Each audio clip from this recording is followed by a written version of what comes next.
Guten Morgen, everybody.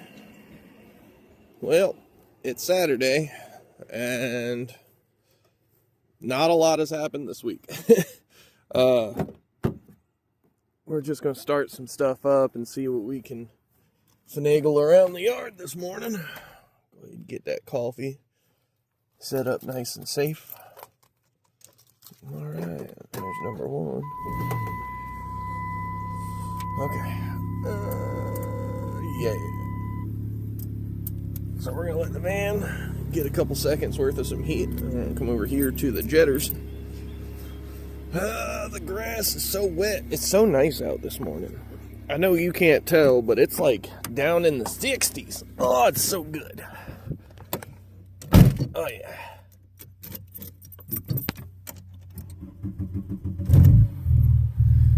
Oh, battery was a little draggy. No, go away. Alright. No love for the Jetta. Goddamn this fucking thing. I swear. Exit.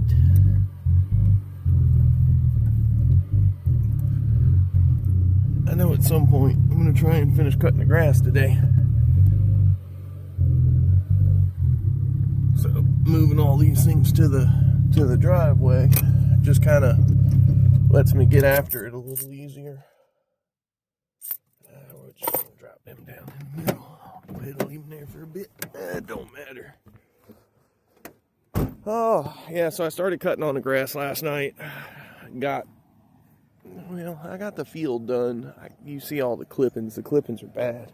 The bad part is I only cut 4 days ago, but we got a bunch of rain, and I just realized, look at me plowing with the Jetta through the through the grass. That's what I should do. I should drive back and forth across the grass and, comb it, so to speak, or brush it, or plow it, or whatever. Go ahead and knock all the moisture off of it each morning. But anyway, I'm trying to get all this stuff moved around back over into the driveway so that we got some clearance. Oh, I need to get the Jetta, the wagon, moved. Alrighty, put this right next to the Dodge.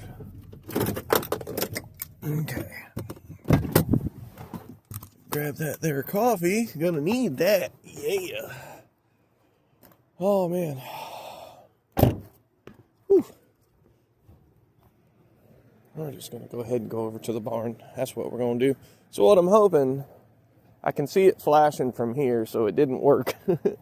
I tried putting the tractor battery on charge last night with the big charger. What I had done is I'd put the 200 amp big boy on it, and I left it on there for hour and a half, give or take. And we'll set this down here.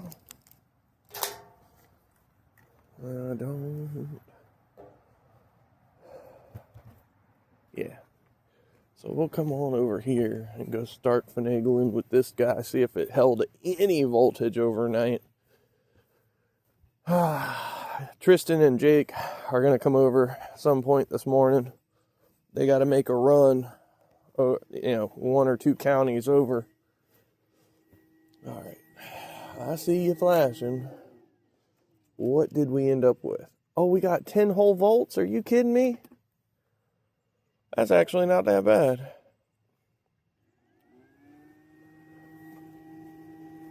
The battery's definitely still got some heat to it, and it's bulged, slammed the hell out.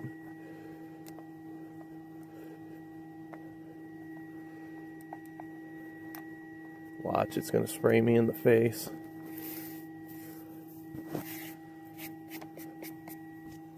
I need to get over here and brush all this shit off.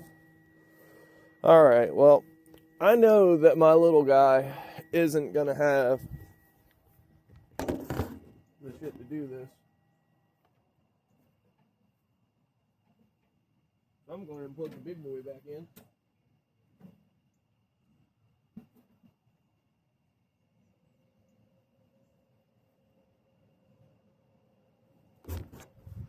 That's how I know it works. Got a little fan in the bottom. Yeah. Okay, so we'll just leave that for a while. Hopefully it won't explode, although I tell you what.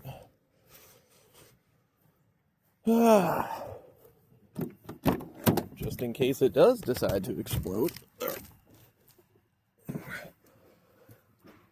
This is my view when I move Amanda's Beetle right now, because there's no seats.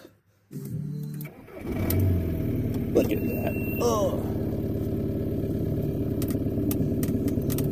Oh, that's right. We ain't got no wipers. Okay.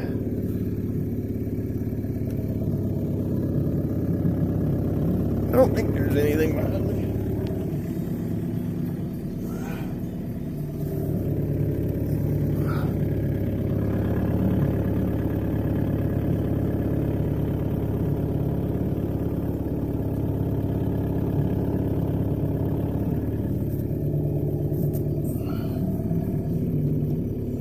Gotta like get it just right for first because the shifter's all busted right now. Which third?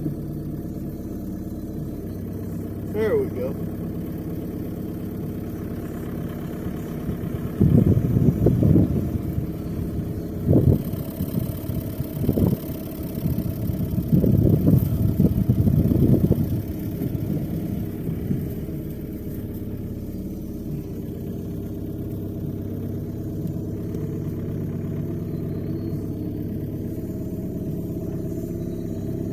Oh yeah, we got plenty of space.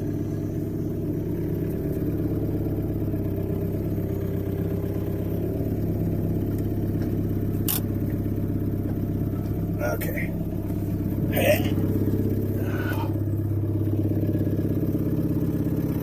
Yeah, she runs pretty damn good. But I didn't want to be spraying all kinds of shit all over it when I start cutting again later.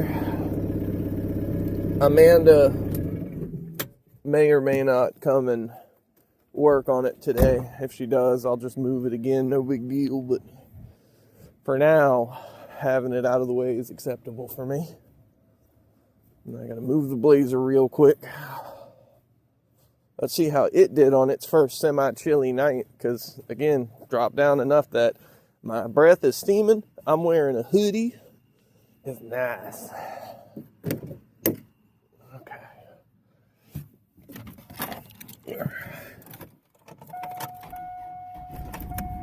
Oh, it wasn't happy, but it damn sure did it. I wish this had a removable face so that I could just... Oh, it does. Oh, it does. There we go. Look at that. No more radio for me in here. I mean, is it perfect wiper blades? No. But I think I might actually switch the driver and the passenger side, because the passenger side's looking like it's doing pretty good. Okay.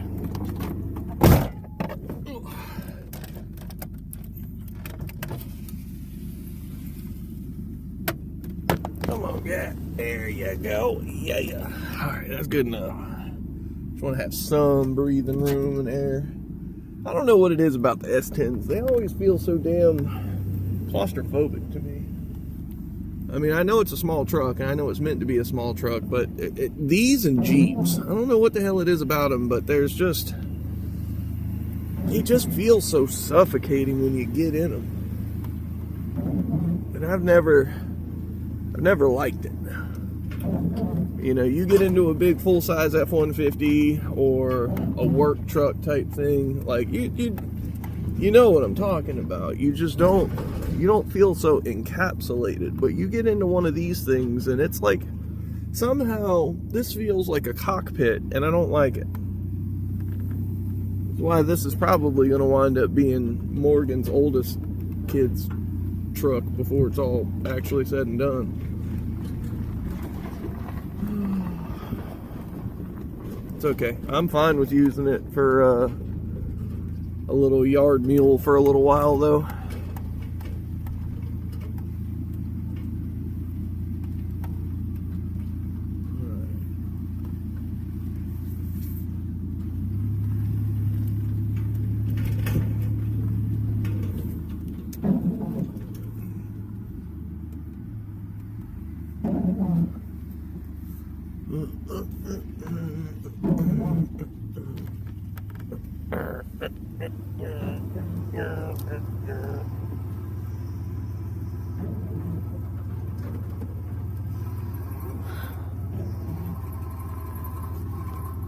Sounds like power steering pump's a little weak in this thing.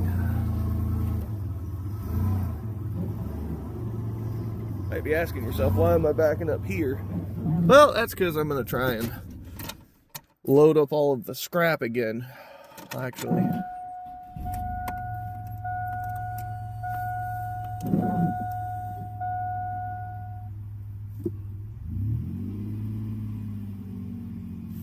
Does this bitch have a working heater? Dog, off.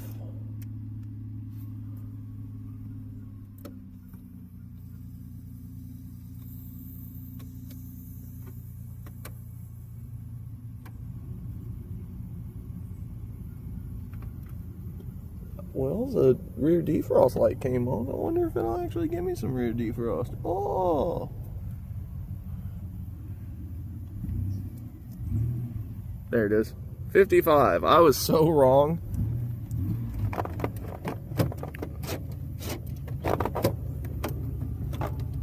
I'm gonna have to put some hinges in here, some hinge pins.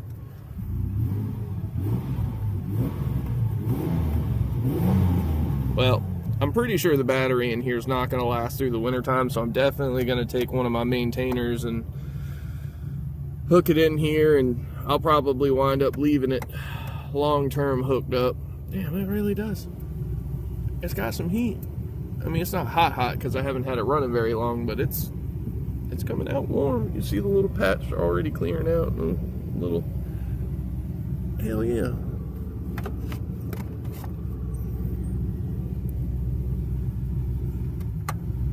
It's not perfect, but shit, it'll keep you from freezing. Now just get the AC fixed and this thing will actually not be so bad. I'm gonna have to try and find one of these upper bezel trim covers online or something. Maybe start scouring some junkyards or something. Anyway, I'll go ahead and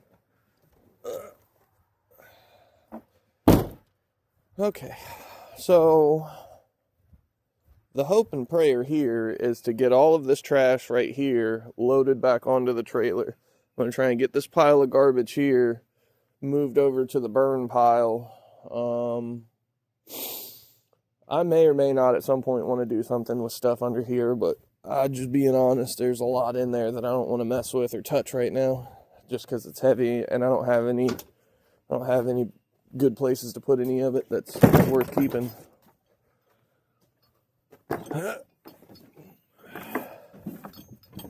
Alright, so I actually don't really have anything in here that I need at the moment. I'm just opening everything up, try and get some of this stuff sort of situated and ready. I really need to get back to sorting and cleaning again. I kind of fell off because I started having waves of nausea in the morning times, which I'm fighting right now, but it kind of just is what it is.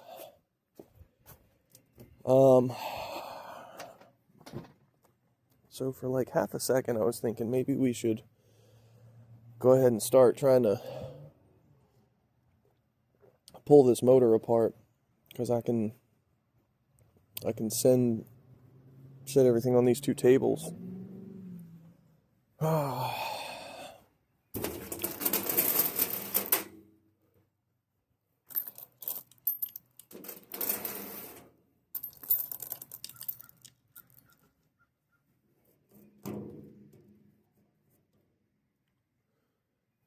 I'll probably wind up reusing this black gasket right here. Looks like it's been holding up pretty good in the elements, so fun stuff. Basically, if I can I'm trying to think of how I can do this. If I lift the motor higher up, I should be able to like slide the silver table under it over top of one of the legs of the the hoist, and then I can set the whole thing down on the table, and then I can separate the transmission, although I should probably pull the transmission off where it's at. Oh, goodness gracious, there's so much shit to do all the time. Okay. I haven't posted the video just yet of us pulling this engine. Let me tell you, it's a 3-hour-long video, and I'm debating on whether or not I even want to upload it, because I was having a rough morning, and I was being a little bit of a dick. And I was rewatching it, and I just kind of felt bad for getting a little frustrated with my buddy. It's not his fault that shit happens the way it does. It just, I don't know. I was just stressed, and that's not an excuse. That's just what it was.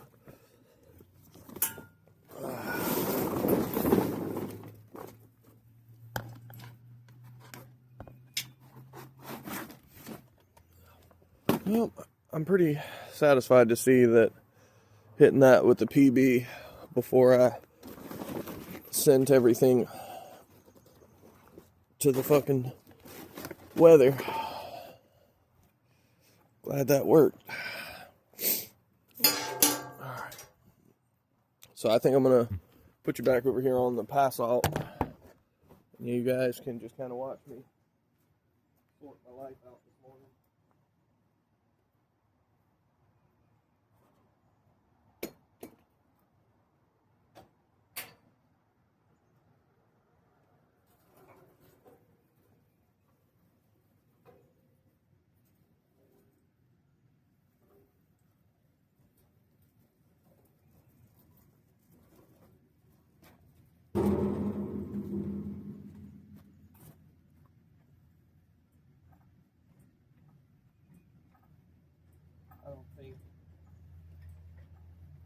I don't think I'm gonna end up having enough height.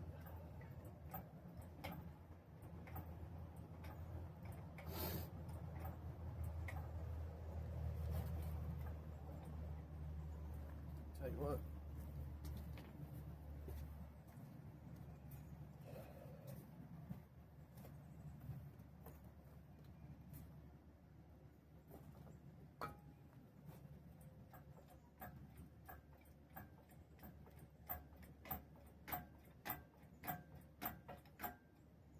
Oh, look at us.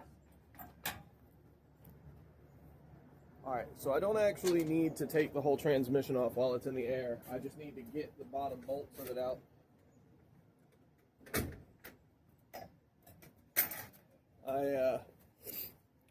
It's a good time to share. This is one of my favorite wrenches of all time. This is my Matco. It's a double ender, 16 and 18 millimeter. It's an RFX BLM 1618A. This thing is a 16 and an 18 millimeter ratcheting wrench, all in one shot. And so,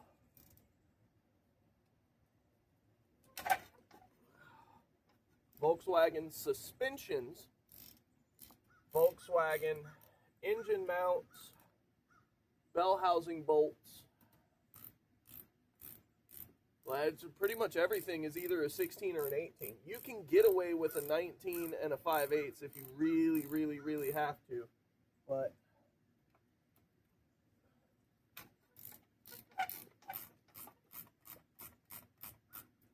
I don't recommend it.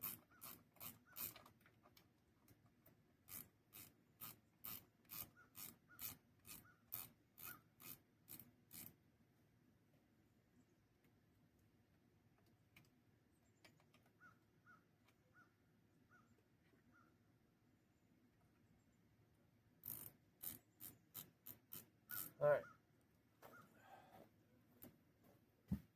Here, you can come with me real quick. In an attempt to just be a little faster, we're gonna go ahead and grab this guy.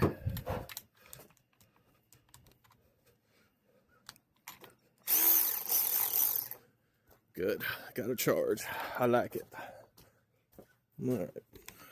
So All right, come on, Mr. Jack, man. Just go that way. Okay. So 16 and an 18.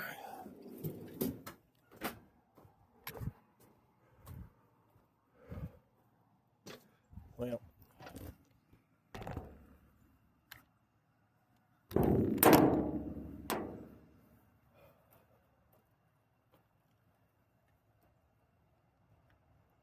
So this one always tends to be a bit of a bear just because they don't ever give you enough space to get a ratcheting wrench head in there. So gotta hit it.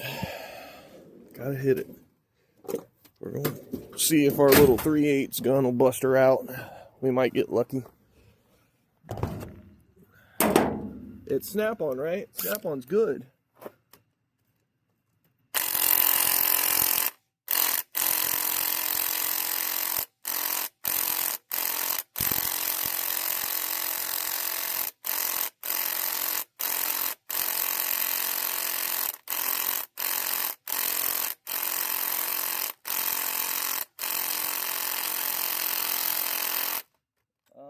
No, apparently Snap-on cannot get it. So let's find a ratchet real quick.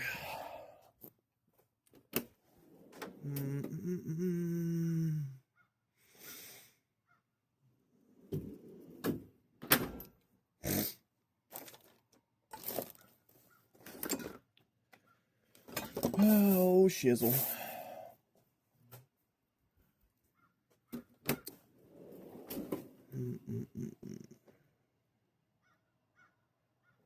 I don't have an 18.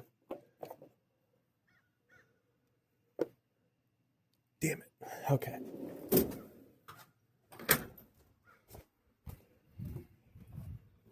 I don't want to walk all the way over to the truck.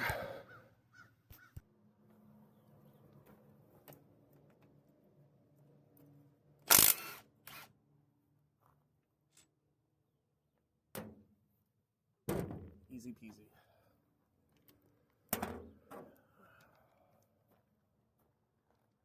Just getting these bottom bolts out, like I said, and then once they're out, we'll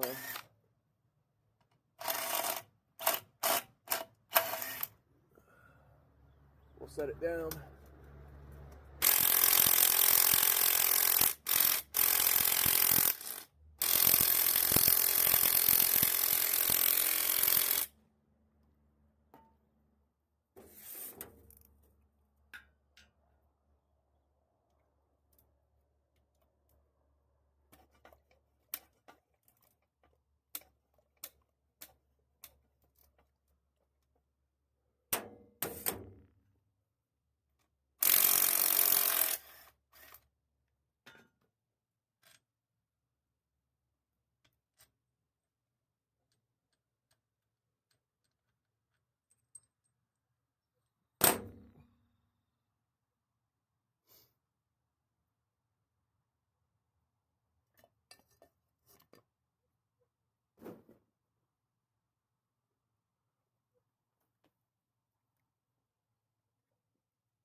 Need an extension.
Okay.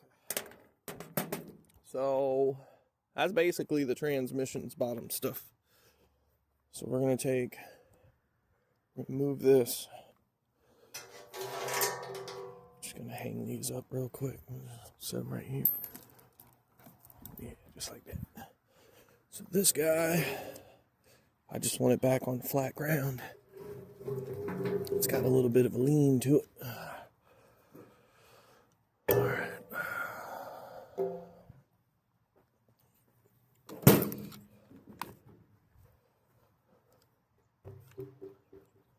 If all goes well, this table should just slide right up under there, over top of the legs of the hoist. And what I'm trying to do is I'm trying to basically utilize these tables, not as just a literal table to put stuff on, but like as a surface to keep things a bit more organized, a bit less fucked. Okay, so tools. We're gonna leave most of the hardware on the table with the motor so that it can do its thing. But for right now, because I'm going to wipe this off first and then I'm going to move it. I almost tripped and fell over the edge of the carpet just there.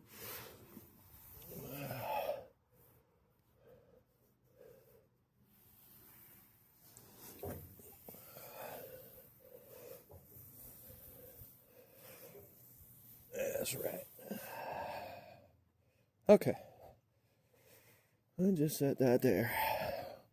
And then we should. Hey, look at me. Almost like I know what I'm doing. Okay, so the problem here is that once I sit the engine down, it's going to want to fall. Like, obviously, with the transmission on it, everything's fine. But once I take the transmission off of it, everything's not going to be fine. So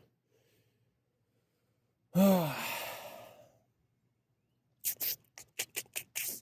look at how rusted all that shit is. It's a good thing that this came loose there so that I didn't have to mess with any of them studs. I'm so okay with not fucking with that.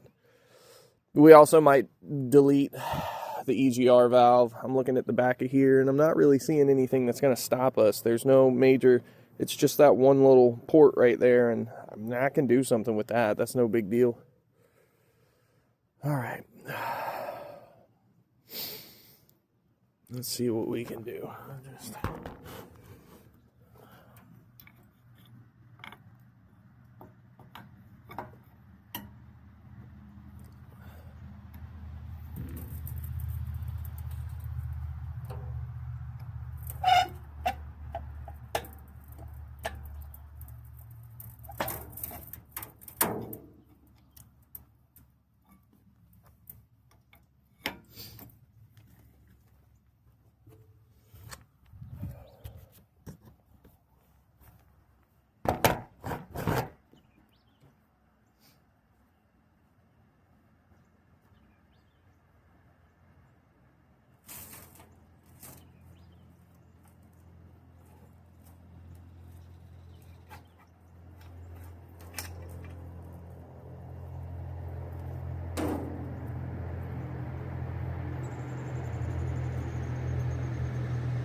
I am recording.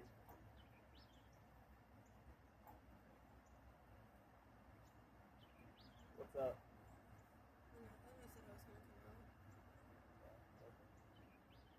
wasn't thinking you did something immediately. Nope, I didn't know you'd be doing solo work, so. I mean, it's only solo because I'm by myself. It's only solo because I don't know how to help you with that. I mean, not really a whole lot to help with when it comes to this particular incident. Yeah.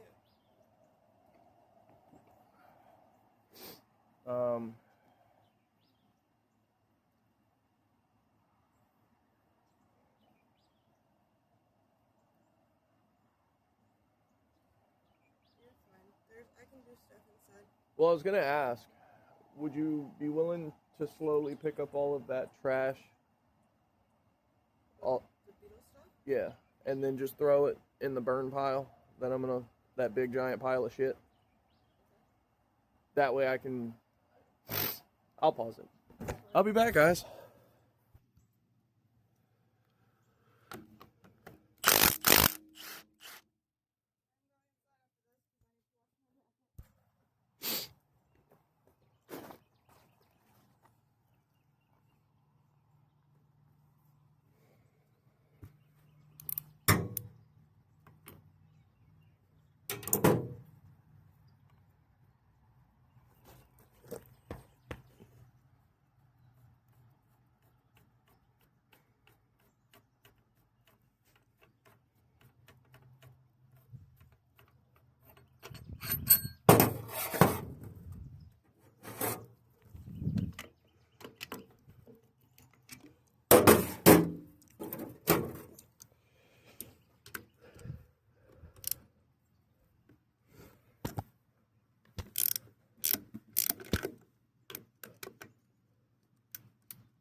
God damn.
Big hammer.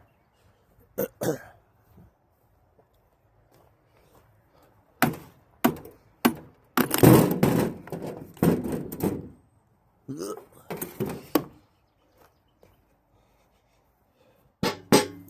know, the really sad part about all of this is you see how filthy this damn thing is. Can you believe that this bitch only has 60,000 miles? Man, 60,000, and it looks like that shit. It's because it's from up north. I think the car came from Pennsylvania or Connecticut or some shit like that.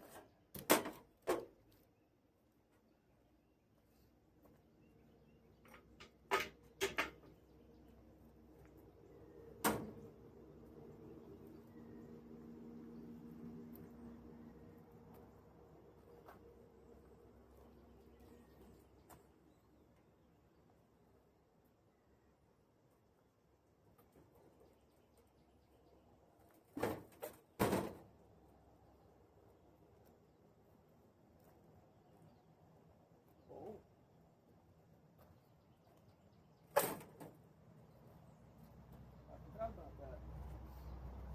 Most cars don't have those anymore.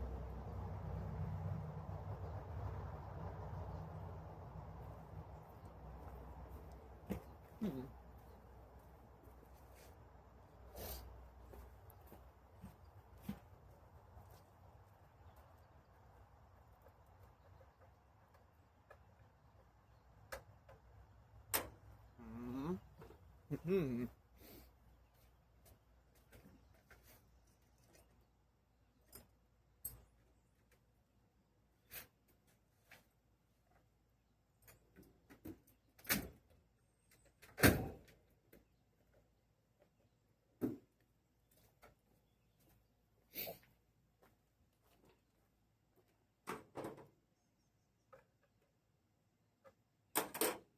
That's definitely trying to be a tendon.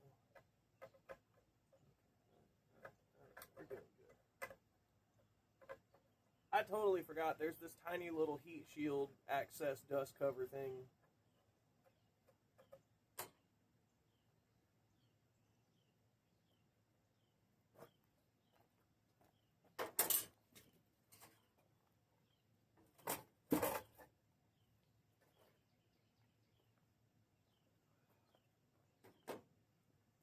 Okay. So now I'm gonna move y'all just a little bit and put you back over here on the truck. That way the sun isn't trying to shoot me too bad. So, matter of fact, you know what? I'm gonna move you a little closer than that. I'm gonna put you down here on this blue table because I think I want to show you something. Now, me helping Will with his car, this is not a how-to guide by any means. But there's no real reason why I can't show you something. So when you're doing one of these transmissions, something that a lot of people don't understand, I give them the instruction. I tell them they're going to have to clock the transmission counterclockwise. Nobody understands what that means for some reason. What I'm telling you to do when I say this, you go to pull the transmission away from the motor, and then this axle flange right here hits the flywheel. So what do you do to get around it? You clock the transmission. So somehow, some way, obviously the differential's off, hanging off the back of the transmission. You've got like an offset so that when you turn, when you rotate the differential up, when you clock it, you end up clearing the top of the flywheel, and it lets you get in there and do what you need to do. So literally, you give your transmission a little jiggle and get it back, and then you rotate it up. You see how I turned it? Now I should be able to pull the transmission off of the motor. The whole reason this gap is here like this whole plate, it sits just like here, up in there just like that, and it stops the transmission from moving when you take all this loose. So it's self-explanatory when you know what it is, but when I tell people to clock something, I'm talking about rotating the whole assembly. Now, the inside of this looks pretty alright, actually. Let's get y'all over here to look at this. I mean, it's dusty. It's got a lot of clutch pad material in there, but I don't care about that. That's not a big deal. That's acceptable. Okay. So, these transmissions aren't terribly heavy, but they'll catch you off guard if you're not ready. It's probably about 75, 80 pounds. So, just be careful.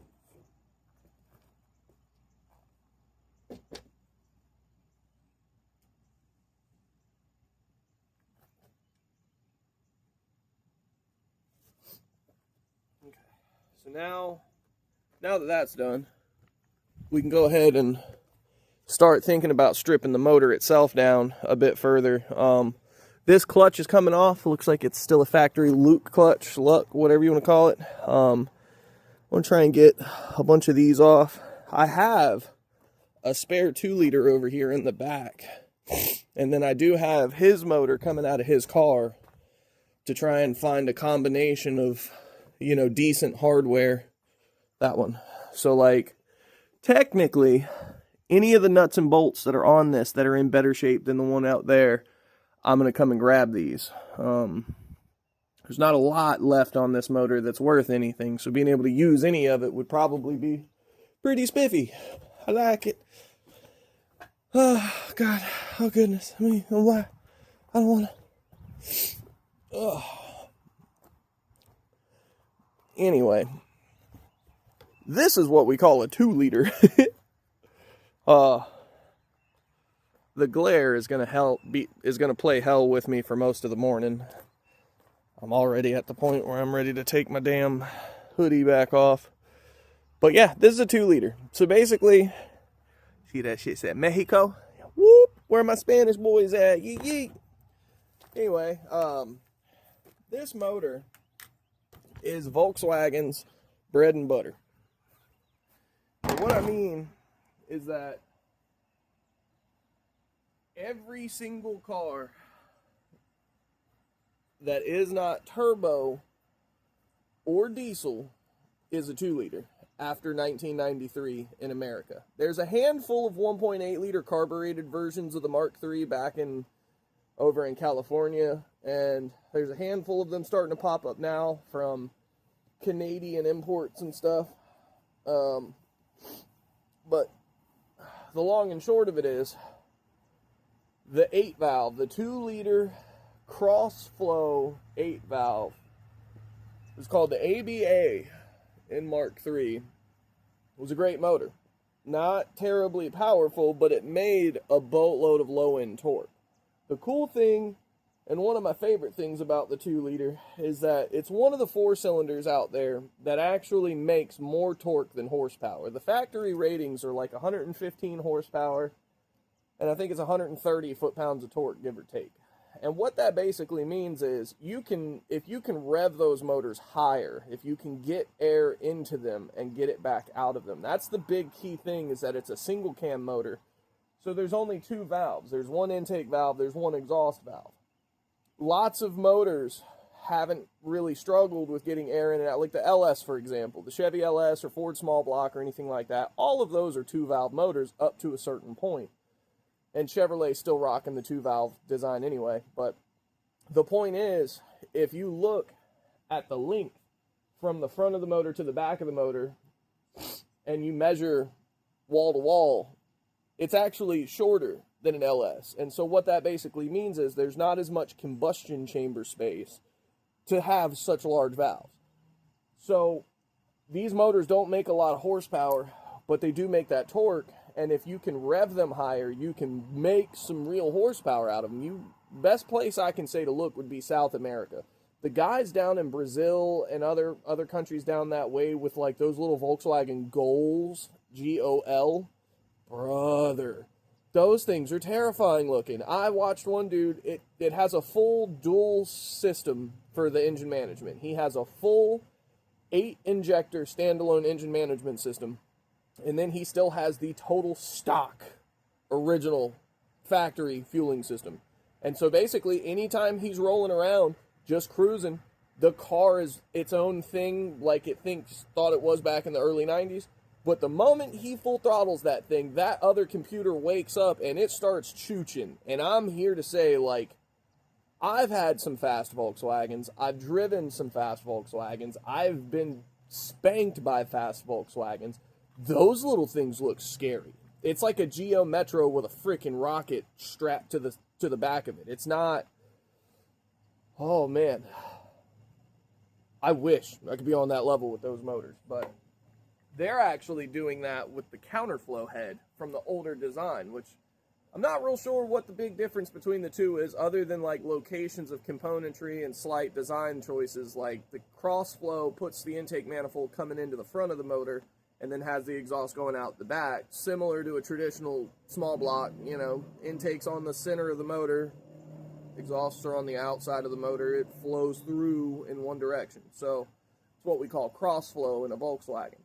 I don't necessarily know that they called it crossflow, or if they did, they might have changed after a while, but most American V8s, just by the design of being a V8, you had to have the intake in between the heads, and you had to have the exhaust on the outside of the head. So there wasn't the Ford and Chevrolet inline six engines, those are great examples of the intake and the exhaust being on the same side.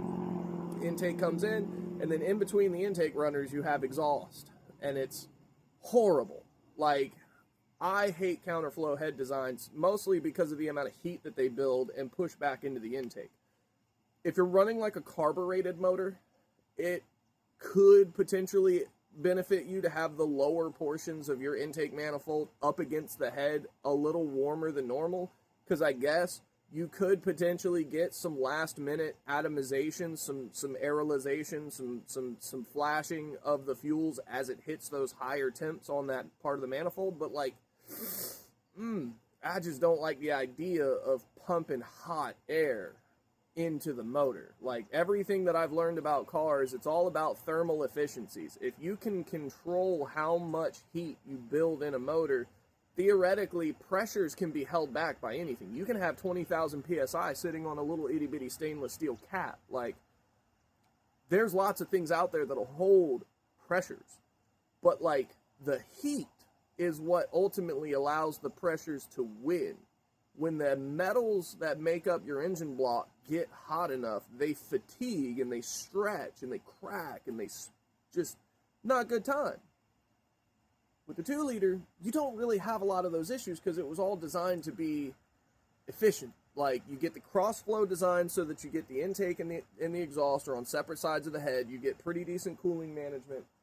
You have a pretty straightforward, robust head design. You've got a cam, you've got 8 lifters, they sit directly on the valve springs, directly over top of the valves, and you're fucking golden. There's no push rods, there's no nothing. It is an overhead cam motor, so you do have a timing belt that comes from the bottom to the top, but again, the Mark III ABA, there's 3 cam gears, because you have to line up the distributor with the whole, with the cam and the crank. When you come to these, they got rid of that, and they put a cam sensor behind the cam gear up in the upper part of the head, and so they got rid of the distributor, the relay shaft, timing. It's still there, because it still runs on the early motors, it runs the oil pump. On later motors, they swapped out from that, and they went to an oil chain, like a chain-driven oil pump, which is it's a good design. It's a good bottom end. But basically, I love the ABA because there's so many things going for it to just be a decent ride, right? Just efficient, reliable, durable, good fuel economy.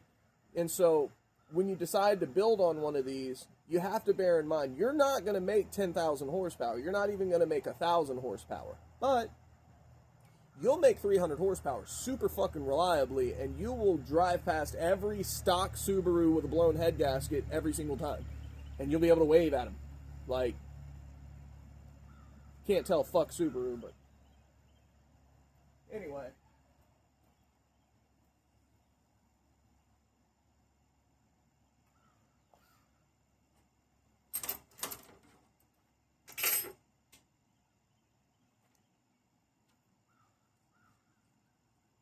A lot of this stuff I'm going to try and clean up. We're just going to take it off. We're going to dump it in the bucket right there with the purple power. Will this move? Fuck no.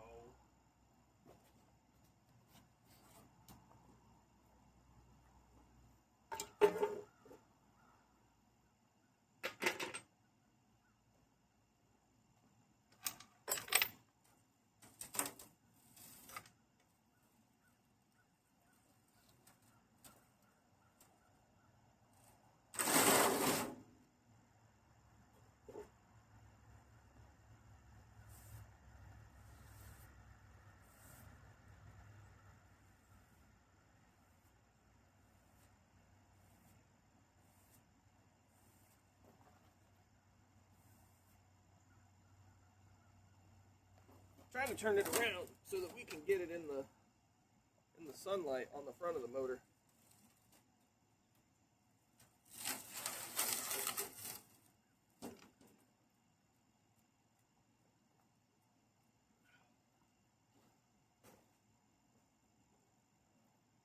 Yeah, that's better.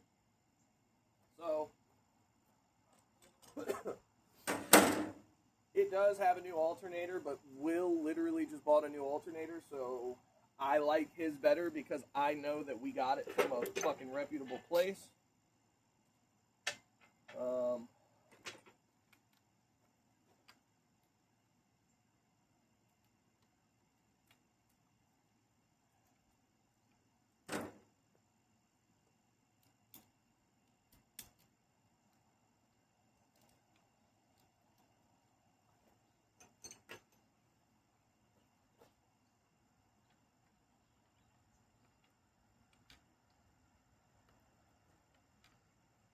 I see what's happening. Okay.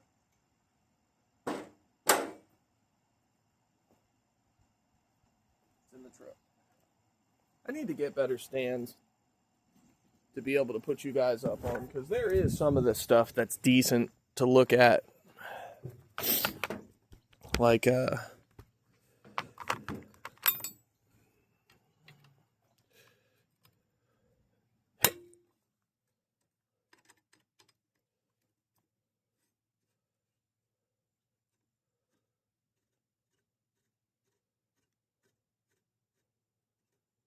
tell you what I need to do. I really need to come around and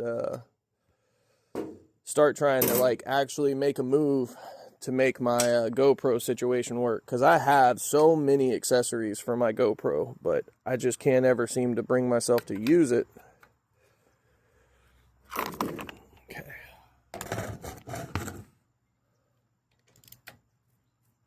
Oh, well, that wasn't tight. That one was barely tight. See, this is why we do this stuff.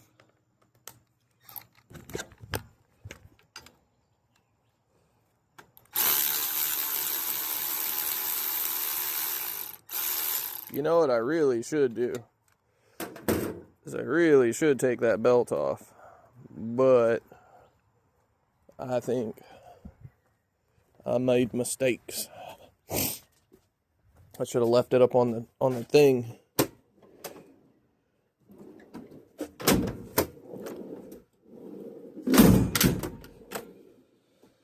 There we go. All right, let's see if I can manage.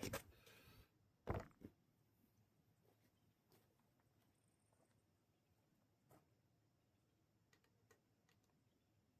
the problem is that I'm pretty sure. Yeah.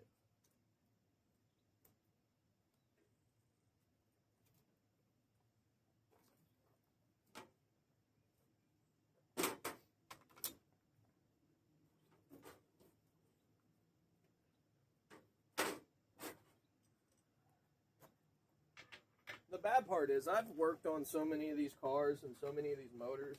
I have a lot of it memorized.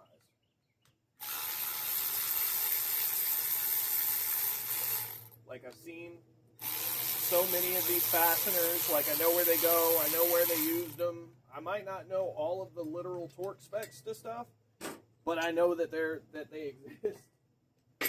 Like, in general, I know that the 13 mils only get so much. The 14 mil, well, 16 mils only get so much.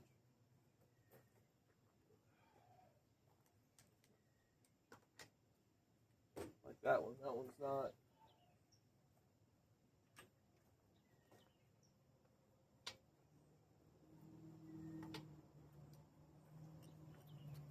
Go figure.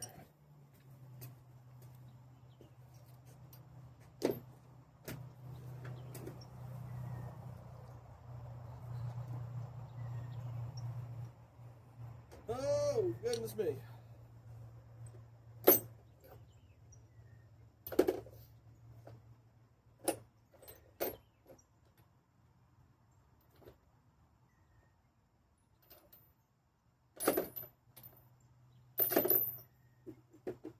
It's always something, isn't it?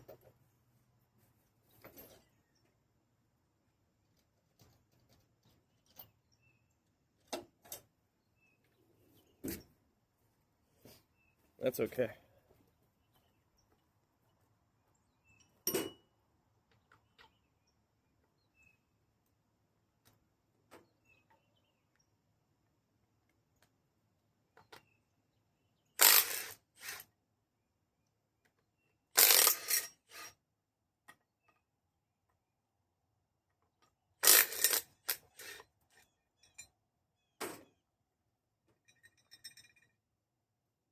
you see the powders? This is not the good no sugar. Booger sugar.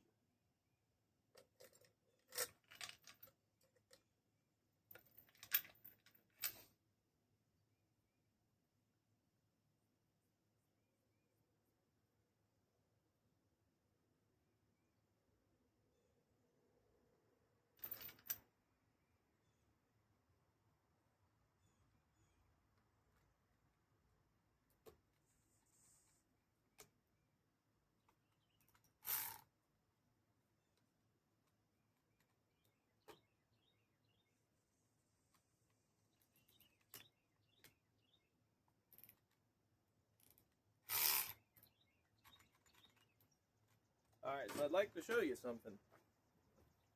When you're working on these alternators, a lot of people don't know, but if you look real close, you can see right here, there's a steel shim that's in there. Basically, that shim is normally further away from there, and as you tighten these bolts when you put this in, it pulls that in and causes everything to tighten up. This is like a friction fit on this far end. So you get these backed out just a tiny bit, but know that there's still plenty of threads in there. And then you take your hammer, right? Your big whacker machine, and you just smack that bitch in there. And then after a certain point, you'll start to see that it loosens up. Can't believe I'm actually moving the whole motor instead of just moving the alternator, but hey. Okay, right hand smack.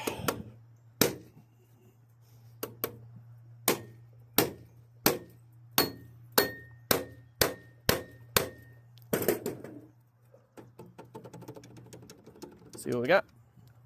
Now we should be able to just zip these bad boys out.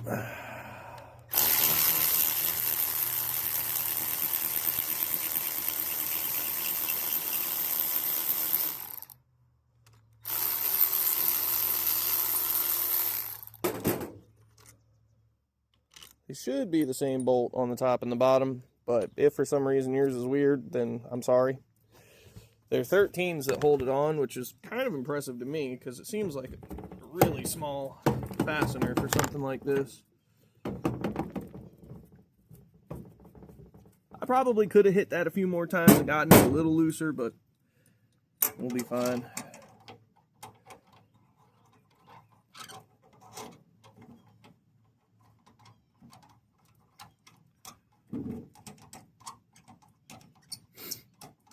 The air conditioner is the exact same. Now, I typically wouldn't take the AC off or disrupt any of that, but I'm actually going to disconnect the AC from his car and leave it connected to the car so that I can preserve the charge, because his AC is possibly one of the coldest Volkswagen ACs I've ever felt in my life. And so this beautiful unit here that still works absolutely just fine is going to get stored on a shelf. I've got a couple of Ziploc bags, like bigger Ziplocs, that I've held on to. All right, guy. Oh, how do I want to do this? How do I want to do it? Just...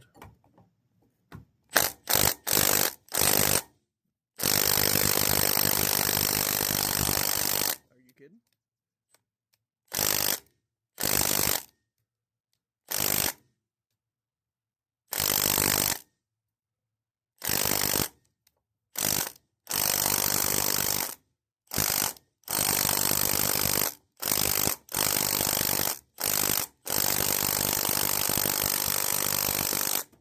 What in the world? What are we doing here, huh? What are we doing? Where's my PB? Over there. Get just the tiniest bit.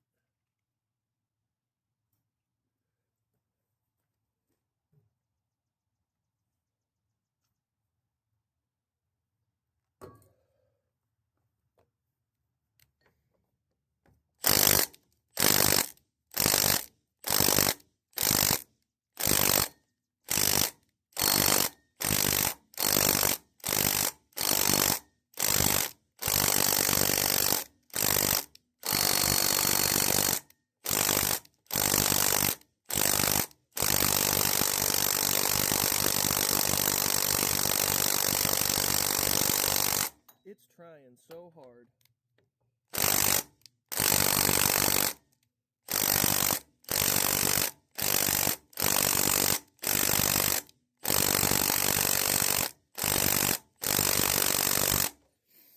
Oh, my dude.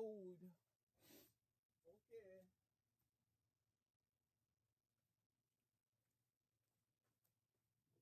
This is the I'm asking a little less nicely.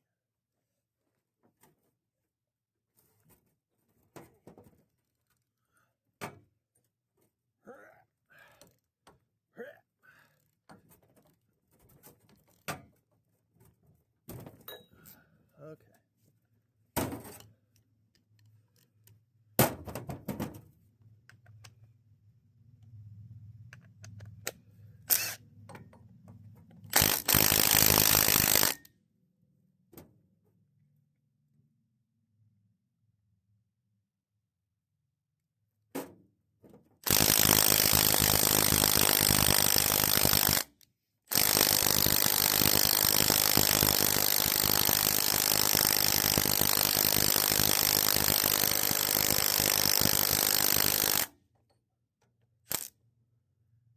Same thing with the alternator.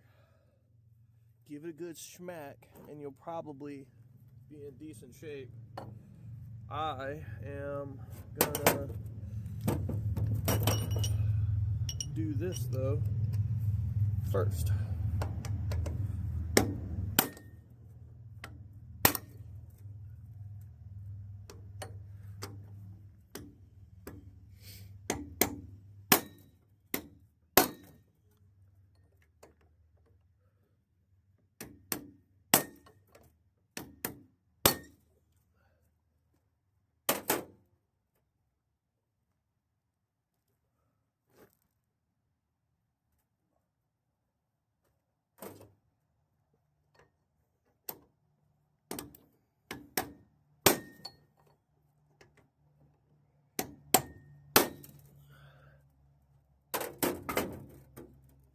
Oh no, we broke it. How did that happen? What in the world?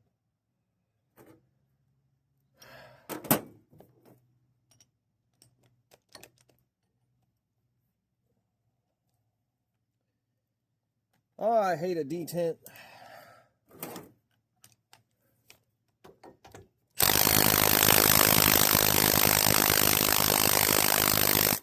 Okay, all right. That was stupid. I should have just skipped the extension.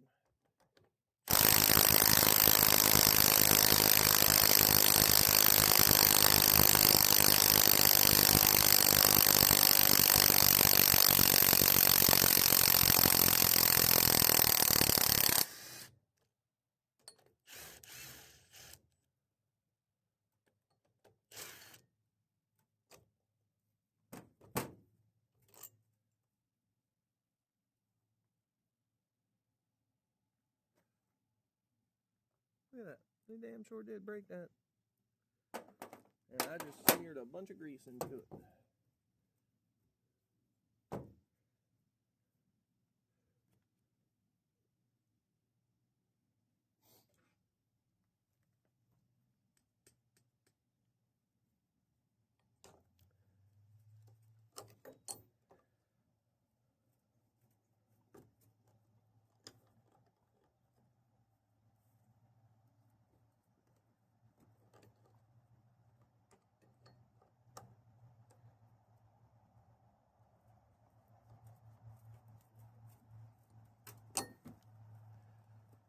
Oh, goodness.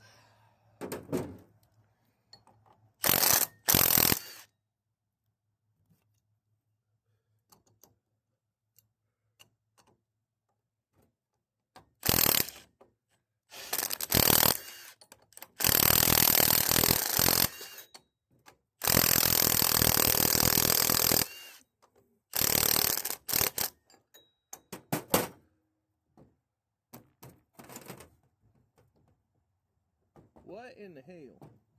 Come on, guy. Thank you.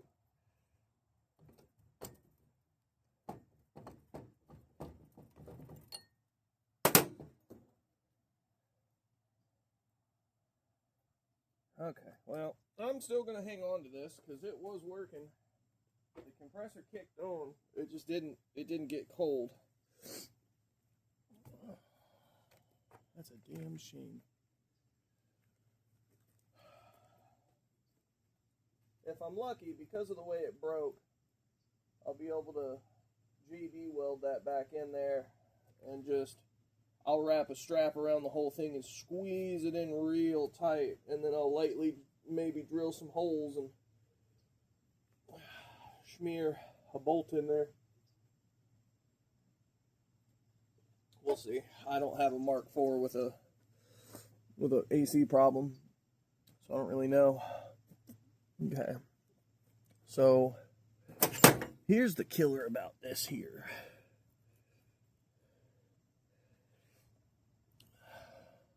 I don't know that we'll actually be able to get this,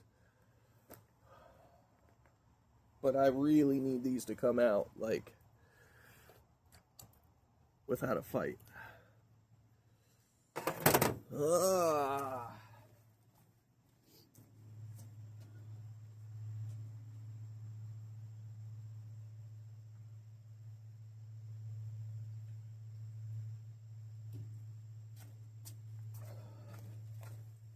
So these crank bolts, they tend to strip real easy. I've hated them forever. Volkswagen has used them forever. My best recommendation, get your socket in there just like this and yank. Yank as hard as you can, as fast as you can, and you have a good shot at getting it out. But you only have like one shot at getting it out. The moment you hesitate for half a second, it strips.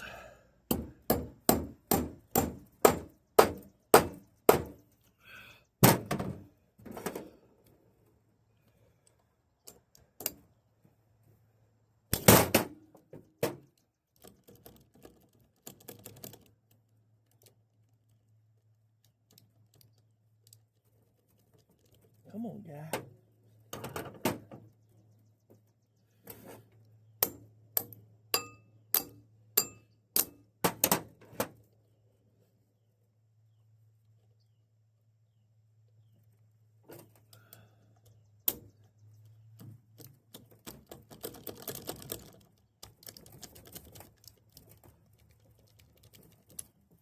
Thank you.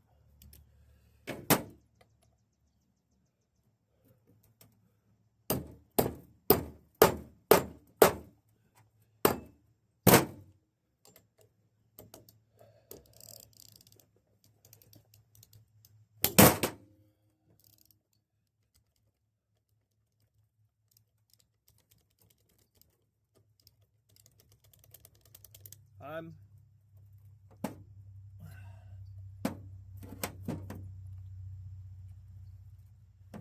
gonna go out on a limb and say this last one's gonna be the bitch.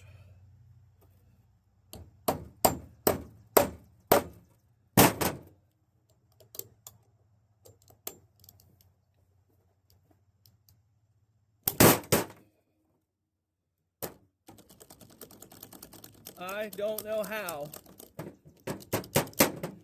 but we did that first try.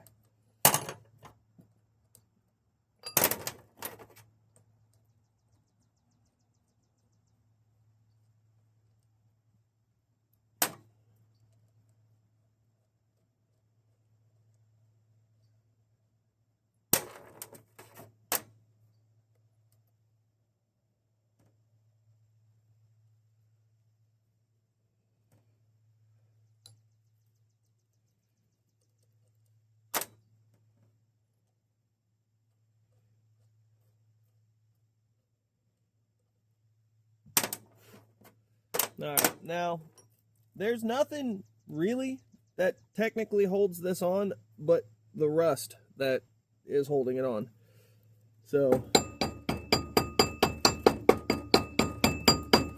and I can tell you for sure, for fact, 100%, the rust that's on this center bolt here is absolutely going to stop us from getting this thing off. So we're going to have to do something about that real quick. Let's see. what can we... That's going to be too fast. I need a drill. All right, I think I like this one. Did I bring... No, I think I left that over here. I have an impact. Yeah, there it is.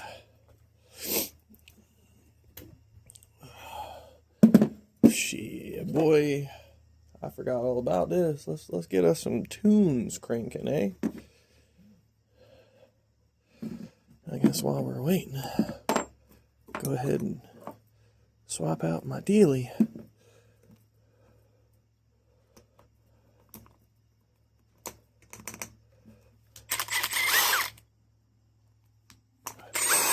I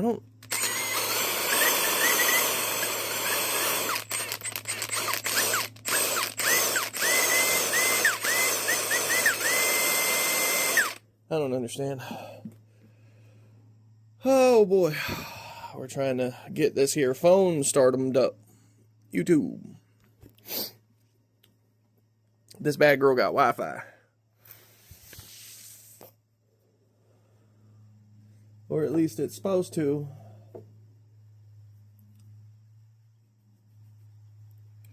Let me go ahead and get the Bluetooth connected first. Let's do that.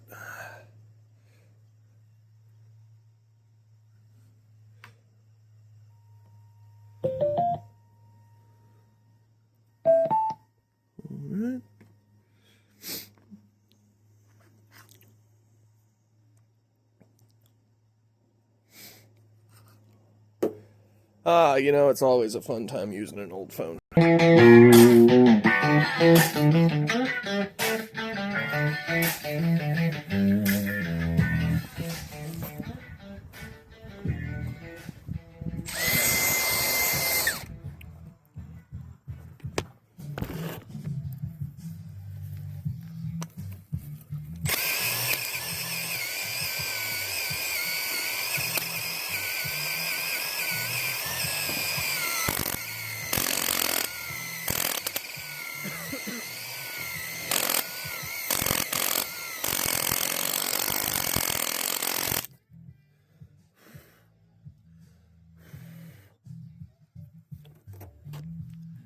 Yeah, I'd say that looks all right, right? That's something, right?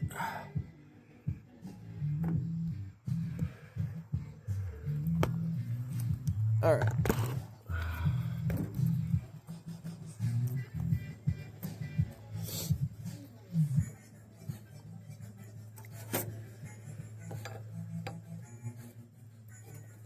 That's not gonna do it.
can't really put too much of any heat on it because there's a rubber belt behind it, and I don't want to snap the timing on this. Oh boy.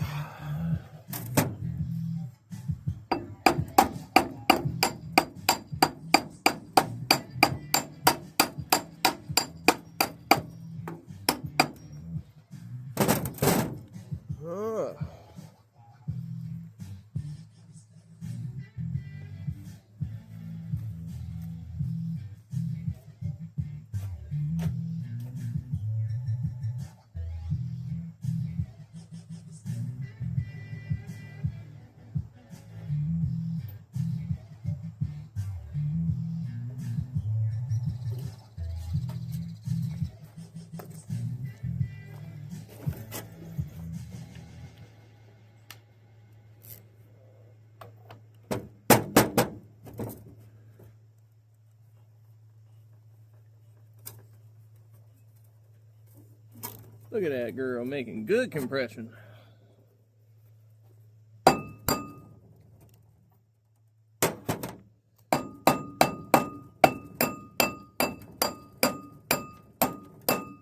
Look at that.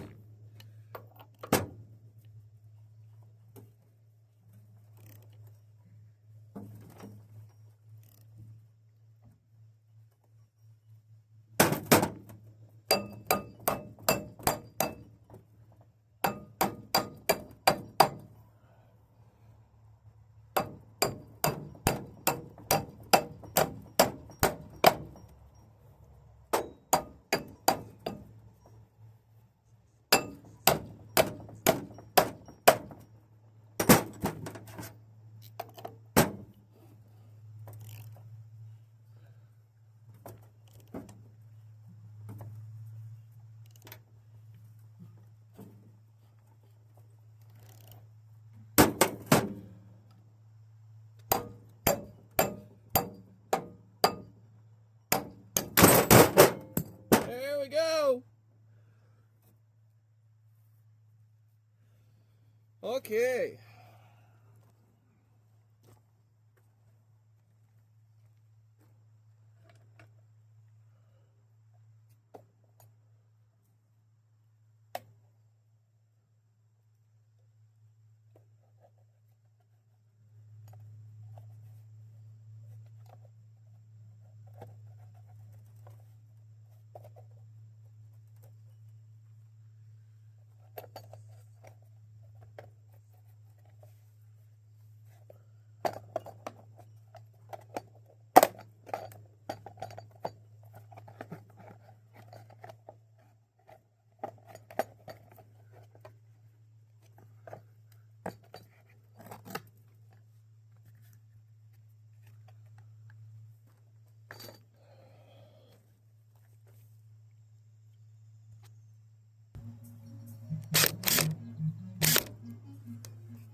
What?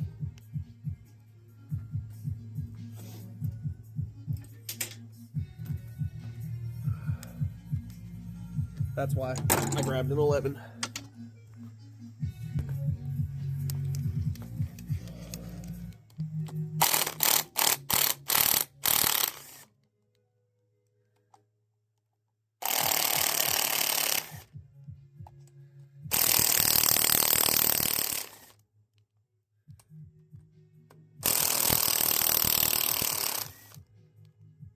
These are 10 millimeters. They shouldn't be hitting like this.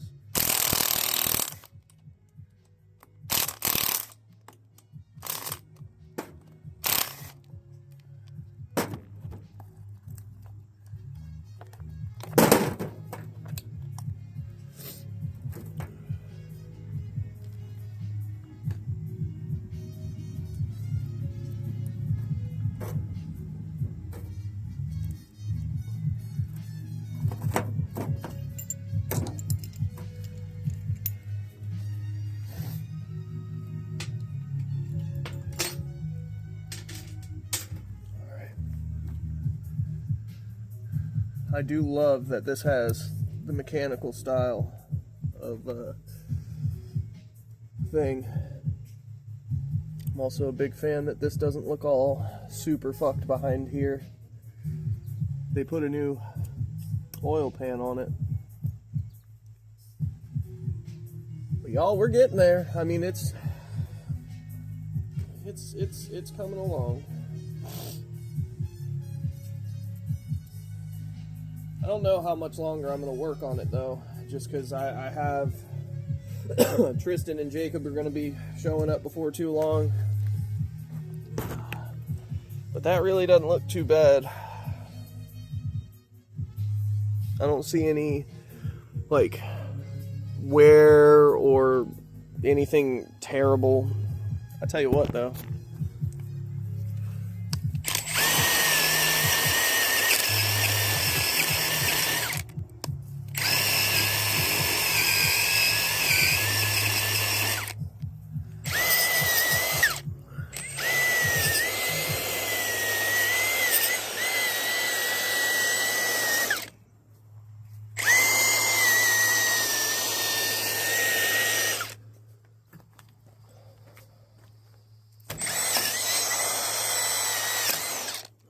So you got to be careful with these because this is actually just a cast gear and it'll break real easy.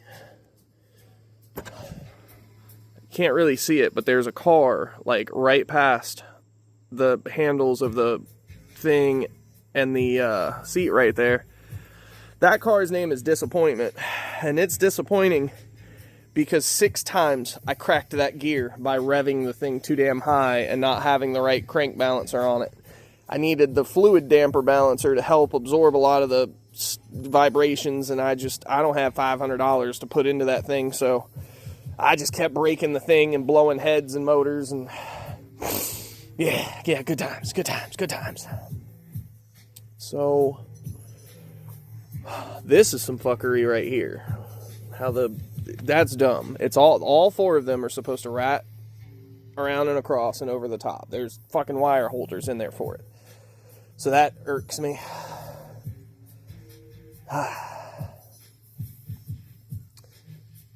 You know, I do suppose I could probably call it here and just leave the motor for a bit. I think there's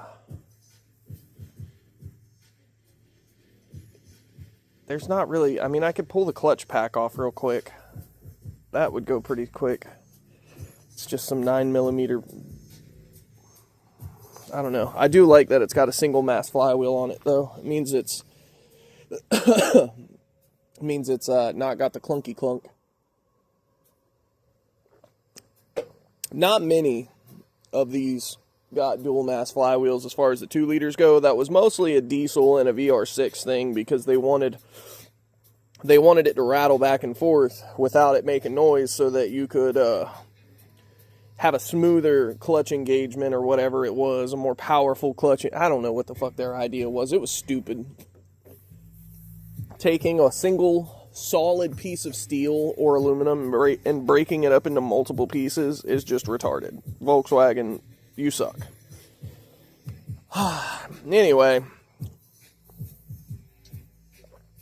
I think an hour and a half is plenty long for today's video. I'll probably go ahead and start up a second video when I come back to this, and I'll keep trucking along. As far as the transmission goes, it's off. I'm gonna have to see if I can get the drain plugs out of it.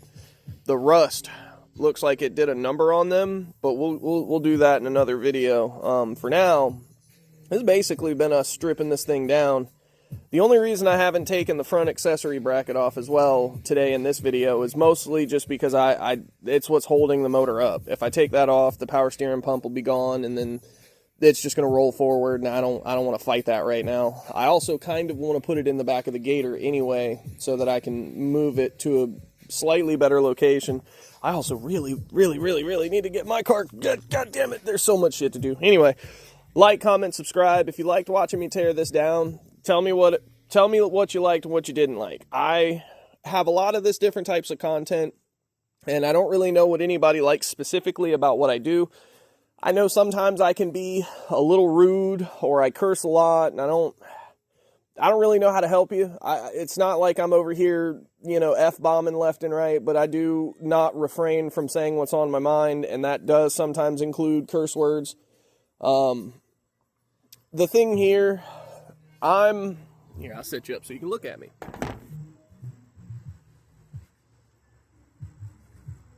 Anyway, the whole thing about this is I've slowed down on my videos because number one, I have to wait for parts. I've been waiting for parts for the Passat for weeks now.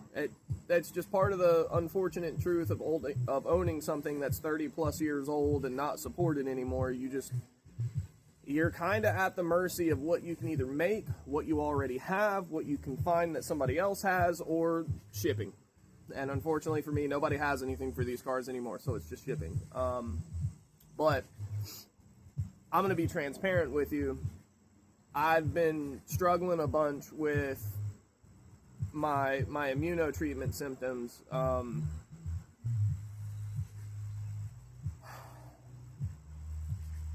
Long story short, the fatigue is catching up to me really quickly, and according to the doctor and the nurse practitioner I'm seeing, they both say that this is normal. The sad part of it is, the longer that this stuff is in me, the longer it's making my body work overtime. And my this explains a lot about a bunch of changes that's happened with me over the last couple of weeks. Like, I'm eating more, but I'm not gaining weight. I'm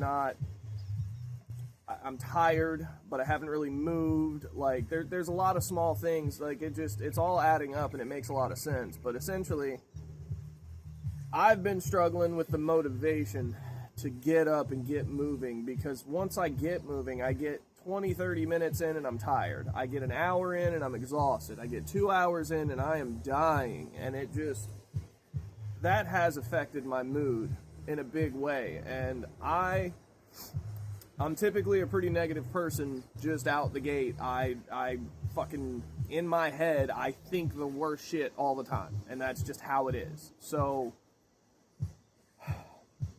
when I can't direct my attitude and my mood the way I want to, I tend to just kind of stay away from everybody. And that's really the thing. I've tried recording a couple of videos and I've tried doing this and that, but I find myself devolving into some kind of a rant about something unrelated to the subject of what I was trying to record to begin with. It's a bit of a shame, but unfortunately I have a few more months left of this immunotherapy stuff, and so I'm just going to have to tough it out and get through it. And again, I'm still incredibly lucky for the lack of side effects that I've had. There's people that have really bad rashing where it gets bad enough that they have to stop treatment, go with alternatives. There's all kinds of, like real genuine nausea. Like, I have waves of feeling nauseous, but I don't get physically ill from it. I just feel bad for a few minutes and the wave passes and I can kind of move on from there. But like, there's people out there that from the moment they walk out of the office, they are feeling like they're sick, and they feel like they're sick the whole time the medicine's coursing through them. And I am incredibly lucky that it doesn't have as tight of a grip on me as it could others, or as it does others. But for me, I've spent most of my time kind of being able to push past and just roll with the punches and get what I need to get done. I've worked 1,000 16-hour shifts in my life, and I fucking hate it, but, when the time calls for it, the time calls for it. You just kind of do what you got to do.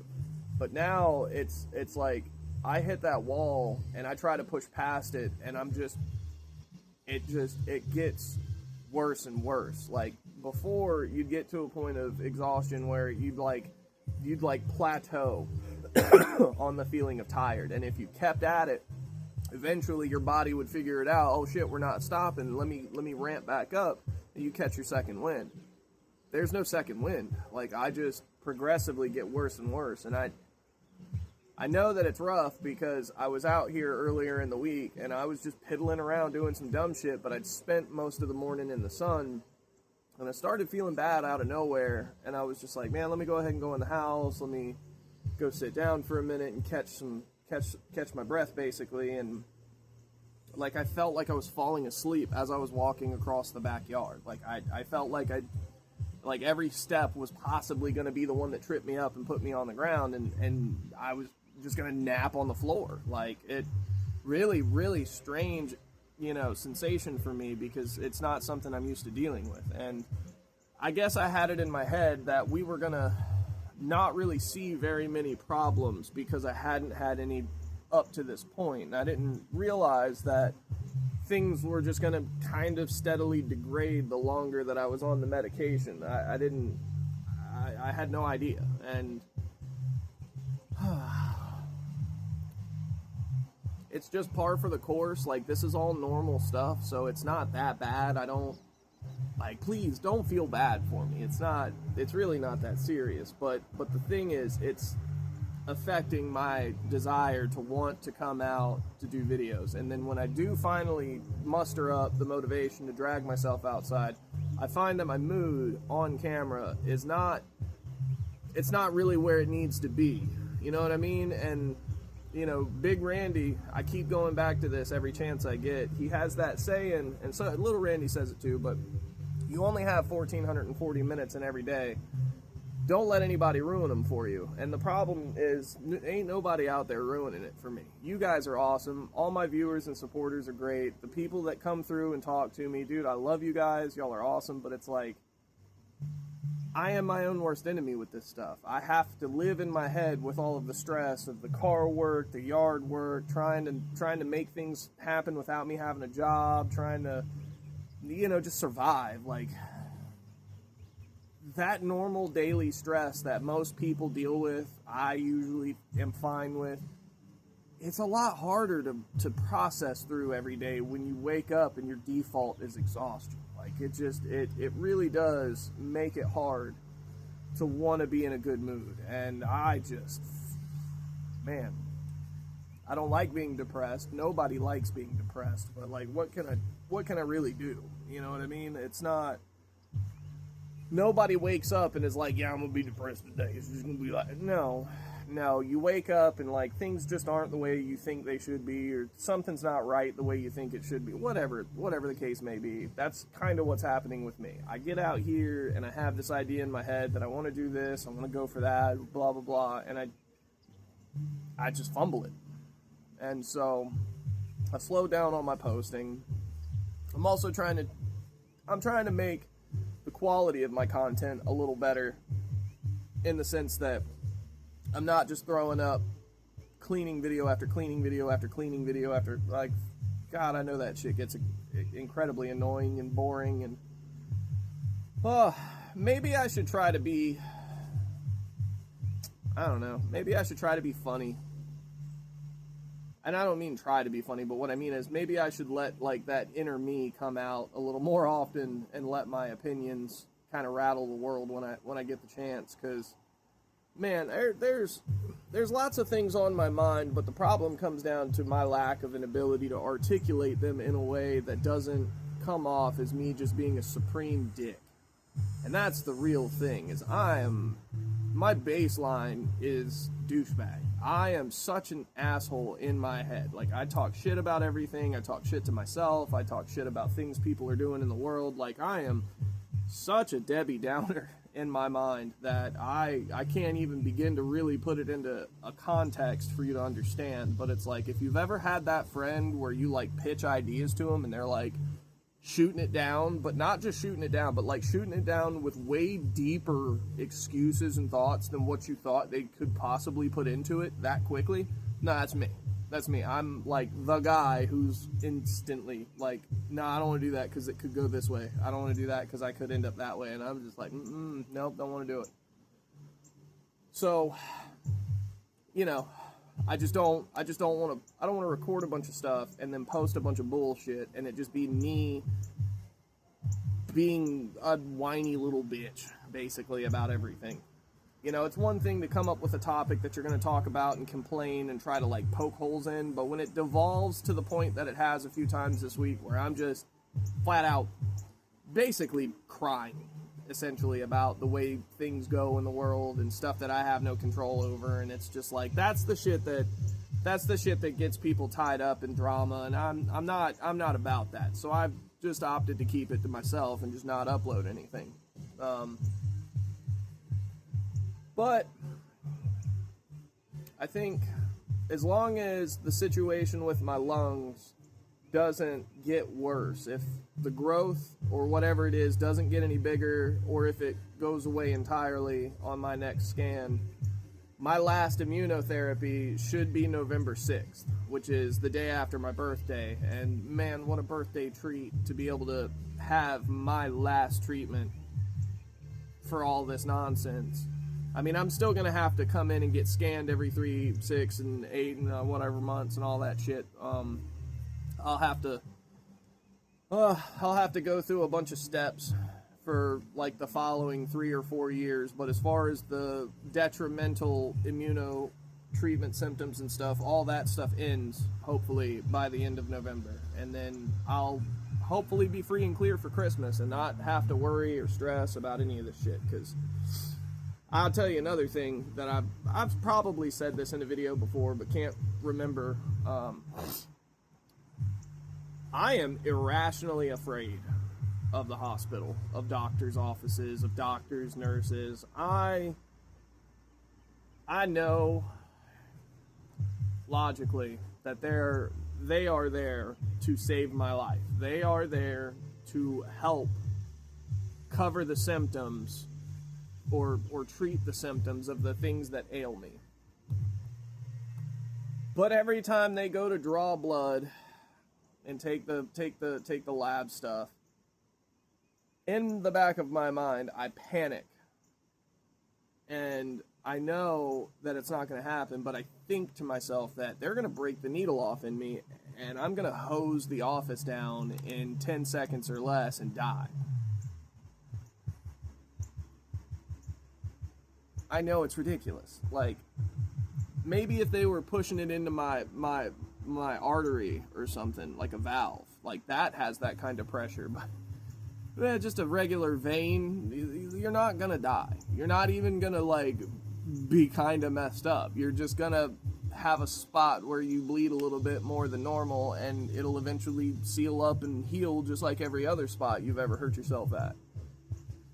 I know better, but I can't consciously put that panic or fear aside. The only thing I can do is just grit down as hard as I can and try to sit as still as possible. And it sounds stupid, but I can't do anything about the things that make me afraid. Like, that's why you're afraid of them. It is a response to a thing that for some reason internally rattles your almonds, and that's what it is for me. For Amanda, it's spiders. For some of my friends, it's snakes or fucking bears.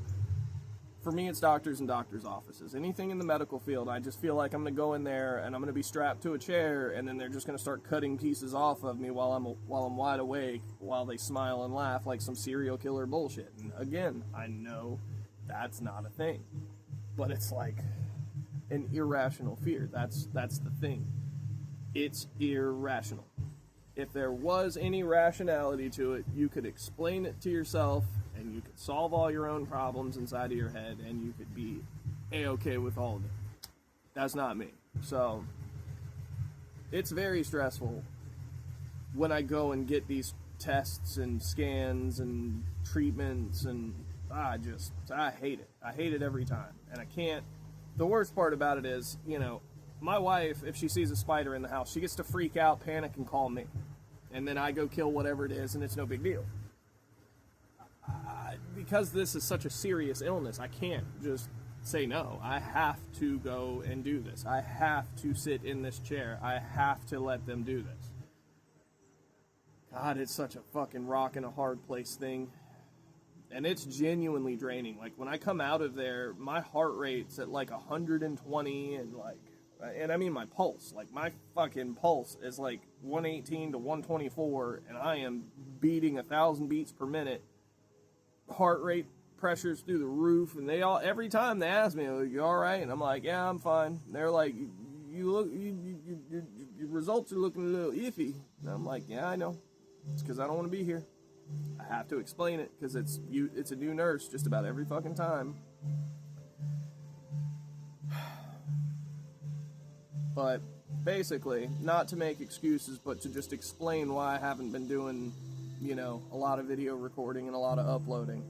I intend on continuing on with this. I want all of the subscribers we can get. I have all these cars and projects that I want to get through and get us on board with, and I want to start going to the track. Like, the weather is starting to finally cool down just a little bit, and the nice cool air nights at Friday night track meets and stuff.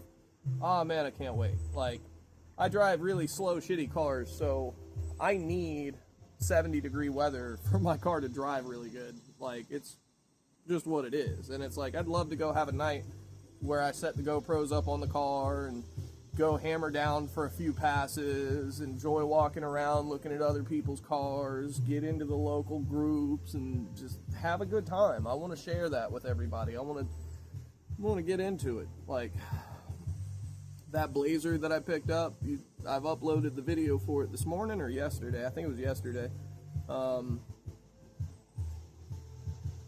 I kind of think if well, you saw it at the beginning of this video. I kind of think if it doesn't end up going to Morgan's daughter for her first car, then we're probably going to try and take it off-road, see what we can do on a stock suspension S10 Blazer. Morgan has a bunch of shit that he did last year with his before he lifted his, and now he's lifted his. He's actually working on it this weekend now, trying to finish up so that he can actually go on a drive.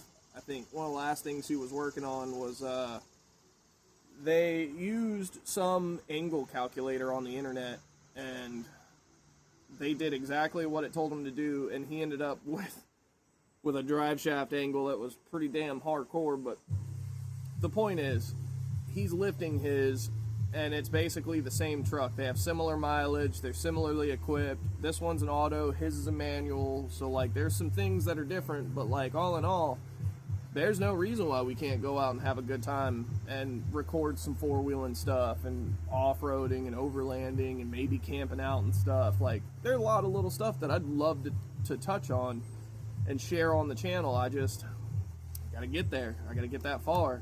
And if we hit this 500 subscribers and get us up over the monetization hours, which I think I'm at 1,200 hours, 11 or 1,200 hours watch time. So we have a lot of watch time to catch up for this year. But we're only 104 or 105 subscribers away from the 500 threshold. If we can hit 500 subscribers by the end of this year, I actually think that we'll be in really good shape for next year, because then I've already met the subscriber threshold. The more of you that share me around and get me seen and get people on board with watching me, the more I can really try to press to get this stuff, you know, legitimized. The whole long and short of this is, I don't really have the intention of YouTube being my job by any means, but if I could somehow turn YouTube into a way to get more tools, get more parts, buy more projects, then golly guys, so be it. I have plans that I'd like to start a shop with friends and get us on some really good stuff. I'd like to get back to building cars, and man, there is a lot of stuff that I'd really like to get into, but I can't do it by myself. I can't do it without viewers, because I can't generate money off of nothing when I'm doing everything for myself. Like, I'm doing Will's Motor Swap for free. Like, I'm sure he may throw me some cash one day or something, or he may come and help me out a few weekends here and there next year. But the point is, I haven't even for the first time really talked to him about money on it, because I know that he's in a situation where he's just in need, and I'm not about trying to nickel and dime my man. I need his car to be reliable so that he can work, so that he can make his money, so that he can provide for his family. I want my friends to be successful. I don't want my friends to have to struggle like I struggle. I hate being out here by myself all the time, but you know, you got to do what you got to do to get there. And I've got the projects, I've got the work, I've got the content, I just need the viewers and I need the traffic, and that's where you guys come in. If you guys can share me around, plug me out to all your friends, I would appreciate it. I would definitely appreciate it. Also, if you're finding my channel because of a how-to video and you're just trying to figure out who the fuck I am and somehow you've managed to make it to the end of a 2-hour-long video, hi, welcome to the channel. But secondarily, feel free to comment.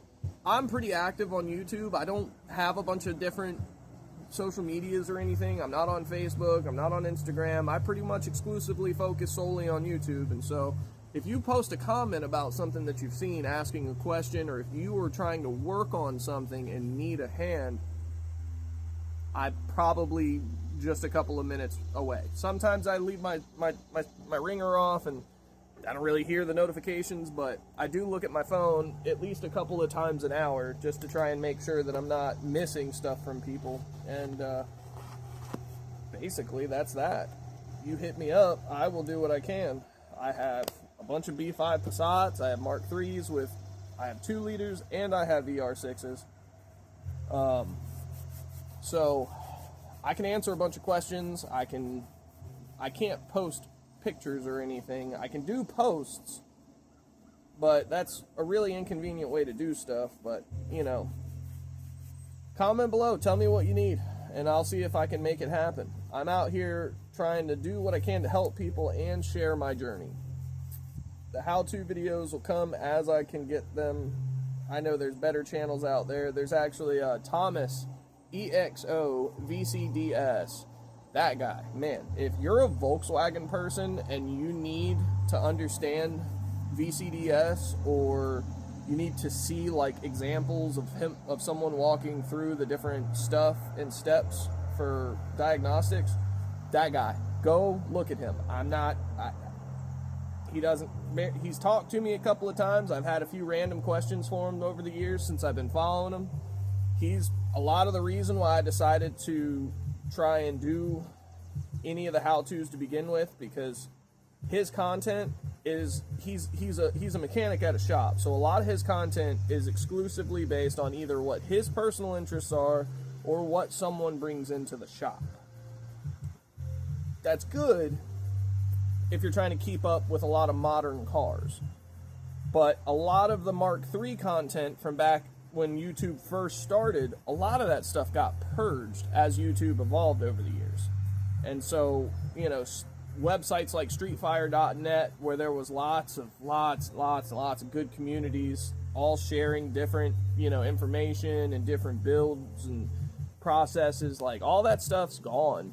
You know, even shit like the Samba or Volkswagen Vortex or even Passat World, like these places used to be monolithic titans on the internet for places to go find parts and, you know, friends and communities and, you know, information on how to fix your car. Like, even those websites, they may still have a lot of the information, but the problem is the popularity of those places didn't stick around, so most of the people who ran those websites, they had to stop updating. They can't afford to invest the time or the extra money into making anything better. And so it's just going to slowly but steadily die until the internet finally stops supporting that particular type of coding for websites. And it's a damn shame, but it's the truth. Well, anyway, I think I've talked for long enough. Let's see. What are we doing? Oh, yeah, we almost hit the 2-hour mark. We're definitely done for this video. I appreciate everybody watching. Thank you so much. I'd like to see you back. Bring your friends. Ask me some questions. Let's make something happen. Thanks, guys.